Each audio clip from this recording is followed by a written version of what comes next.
लाहौर से गिरफ्तार फवाद चौधरी इस्लामाबाद मुंतकिल सख्त तरीन सिक्योरिटी में ड्यूटी मजिस्ट्रेट की अदालत में पेश कर दिया गया।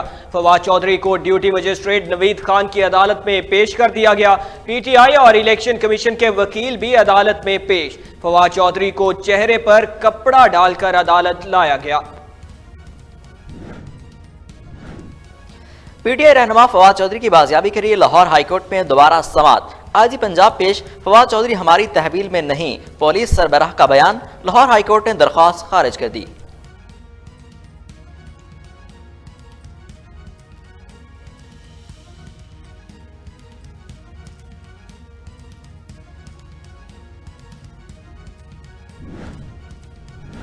इलेक्शन कमीशन हुकाम को धमकियां, फवाद चौधरी लाहौर से गिरफ्तार। अदालत की हिदायत पर फवाद चौधरी का सर्विसेज अस्पताल में मेडिकल चेकअप। फवाद चौधरी की गिरफ्तारी की सीसीटीवी फुटेज वॉइस न्यूज पर। सेक्रेटरी इलेक्शन कमीशन की दरख्वास्त पर इस्लामाबाद पुलिस ने गुज़श्ता रोज फवाद चौधरी के खिलाफ थाना कोहिसार में मुकदमा दर्ज किया था। फवाद चौधरी ने चीफ इलेक्शन कमिश्नर, निगरान वज़ीर आला और दीगर को धमकियां दी। FIR का मतन।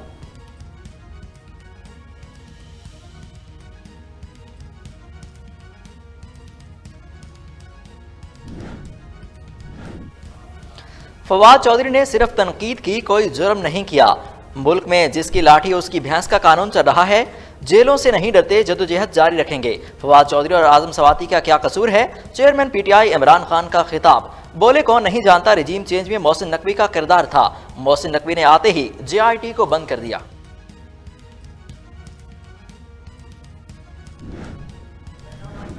फवाद चौधरी ने इलेक्शन कमीशन के खिलाफ बयान दिए। उन्होंने इलेक्शन कमीशन को खुलेआम धमकियां दी। विफाकी वजीर इत्तलात मरियम औरंगजेब की प्रेस कॉन्फ्रेंस। बोली, फवाद चौधरी के खिलाफ FIR किसी जमात ने नहीं कटवाई, इलेक्शन कमीशन ने FIR दर्ज कराई।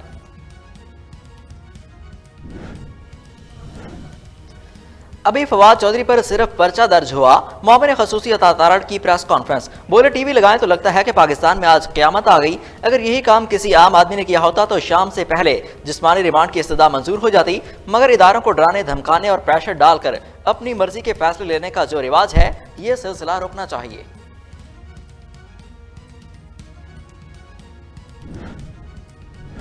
और फरूख हबीब की फवाद चौधरी को इस्लामाबाद लेकर जाने वाली गाड़ी को रोकने की कोशिश।